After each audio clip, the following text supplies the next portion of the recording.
नमस्कार, TNP news देख रहे हैं आप और मैं आपके साथ हूं चंदा यादव। दिल्ली में आयोजित होने वाली G20 शिखर सम्मेलन की तमाम तैयारियां पूरी कर ली गई है। G20 समिट के लिए पूरी दिल्ली को सजाने का कार्य भी लगभग पूरा हो चुका है। इसके अलावा सुरक्षा व्यवस्था के भी पुख्ता इंतजाम किए गए हैं। गौरतलब है G20 समिट के लिए दुनिया भर के वर्ल्ड लीडर भारत में इकट्ठा होंगे, लिहाजा उनके आगमन के मद्देनजर दिल्ली में कई रूटों को डाइवर्ट कर दिया गया है। साथ ही वहीं सुरक्षा व्यवस्था के मद्देनजर दिल्ली के तमाम इलाकों में पुलिस और सुरक्षा एजेंसियों की ओर से बारीकी से नजर रखी जा रही है, जिसके उदाहरण दिल्ली पुलिस के कारकेड रिहर्सल के रूप में देखने को मिला।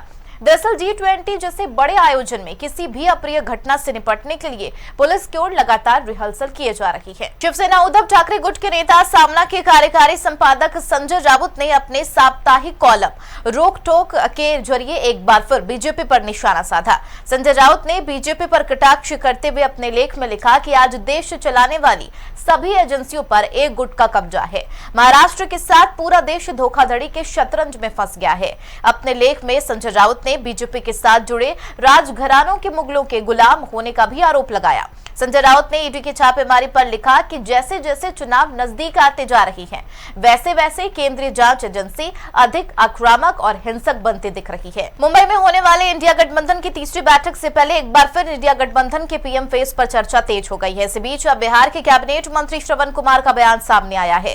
उन्होंने पीएम फेस पर अपनी प्रतिक्रिया देते हुए कहा कि नीतीश कुमार की एक ही इच्छा है कि अगला प्रधानमंत्री इंडिया गठबंधन से ही बने। श्रवण कुमार की माने तो नीतीश कुमार की व्यक्तिगत इच्छा प्रधानमंत्री बनने की नहीं है। उन्होंने बताया कि बिहार के लोग चाहते हैं और बोलते हैं कि नीतीश कुमार फूलपुर से चुनाव लड़े, लेकिन पार्टी के स्तर पर अभी कोई फैसला नहीं है और न ही नीतीश कुमार ने कोई इच्छा व्यक्त की है। बता दें, मुंबई में इंडिया गठबंधन की तीसरी बैठक 31 अगस्त और 1 सितंबर को होनी है। इस साल के अंत में तेलंगाना में होने वाले विधानसभा चुनाव को लेकर रैलियों का सिलसिला भी अब शुरू हो गया है। इसी कड़ी में कांग्रेस अध्यक्ष मल्लिकार्जुन खड़गे तेलंगाना के हैदराबाद दौरे पर पहुंचे, जहां एक जनसभा को संबोधित किया और सीएम के चंद्रशेखर राव पर जमकर निशाना साधा। उन्होंने अपने संबोधन में कहा कि कुछ लोग सोचते हैं कि तेलंगाना उनकी वजह से बना है, लेकिन राज्य का गठन यहाँ के लोगों और कांग्रेस नेताओं की वजह से हुआ है।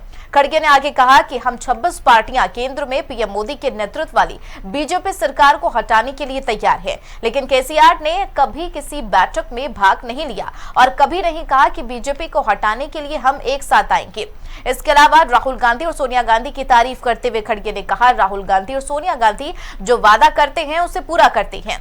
वहीं बीजेपी को आड़े हाथों लेते हुए उन्होंने कहा कि कांग्रेस पार्टी जनता के लिए काम करना चाहती है, लेकिन बीजेपी कहती है कि कांग्रेस ने पिछले 53 साल में कुछ नहीं किया, वो हमसे रिपोर्ट कार्ड दिखाने को कहती है। आगामी चुनाव को लेकर बीजेपी 3 सितंबर से परिवर्तन यात्रा शुरू करने जा रही है, जिसकी जानकारी देते हुए केंद्रीय मंत्री प्रहलाद जोशी ने बताया कि जिस प्रकार चंद्र यात्रा सफल हुई, ठीक उसी तरह बीजेपी के परिवर्तन यात्रा भी सफल होगी। साथ ही कांग्रेस पर निशाना साधते हुए प्रहलाद जोशी ने कहा कि लोग पूरी कांग्रेस पार्टी को उखाड़कर फेंकने का काम करेंगे। पश्चिम बंगाल में पंचायत चुनाव के बाद से ही बीजेपी लगातार ममता सरकार पर हमलावर है। इसी क्रम में अब बीजेपी प्रदेश अध्यक्ष सुकांत मजूमदार ने ममता सरकार पर गंभीर आरोप लगाए हैं। मीडिया से बातचीत करते हुए सुकांत मजूमदार ने पश्चिम बंगाल सरकार पर पाकिस्तान प्रेमी होने का आरोप लगाया है। उन्होंने कहा कि पश्चिम बंगाल में पाकिस्तान को पसंद करने वाली सरकार बैठी है, इसलिए राज्य में आईएसआई एजेंट रह रही हैं और उन्हें सरकार का समर्थन मिला हुआ है। सुकांत मजूमदार की माने तो ममता बनर्जी और उनकी सरकार देश विरोधी काम करने वाले लोगों को समर्थन दे रही है। राजस्थान चुनाव जैसे जैसे नजदीक आ रहे हैं, जनता को लुभाने के लिए चुनावी घोषणाओं का सिलसिला भी बढ़ता जा रहा है। इसी क्रम में सीएम अशोक गहलोत भी जनता के बीच पहुंचकर जनता को लुभाने और अपनी सरकार की उपलब्धियां गिनाने में लगी हैं। एक जनसभा को संबोधित करते हुए अशोक गहलोत ने अपने कार्यकाल की उपलब्धियां गिनवाते हुए कहा कि उनकी सरकार में कामधेनु योजना और मवेशियों के लिए बीमा शुरू किया गया है। इसके साथ ही 500 रुपए में एलपीजी सिलेंडर भी दिए गए। सीएम गहलोत की माने तो प्रदेश में मध्यम वर्गीय परिवारों को ध्यान में रखते हुए 100 यूनिट बिजली मुफ्त कर दी गई है। चंद्रयान 3 की सफल लैंडिंग के बाद देश और दुनिया में जश्न का सिलसिला भी जारी है, जिसका उदाहरण लंदन में देखने को मिला। दरअसल लंदन में भारत के 77वें स्वतंत्रता दिवस और चंद्रयान 3 की सफल लैंडिंग के बाद लंदन के नवटन सेंटर में इंडिया डे कार्यक्रम का आयोजन किया गया। कार्यक्रम में भारी संख्या में प्रवासी भारतीयों ने हिस्सा लिया।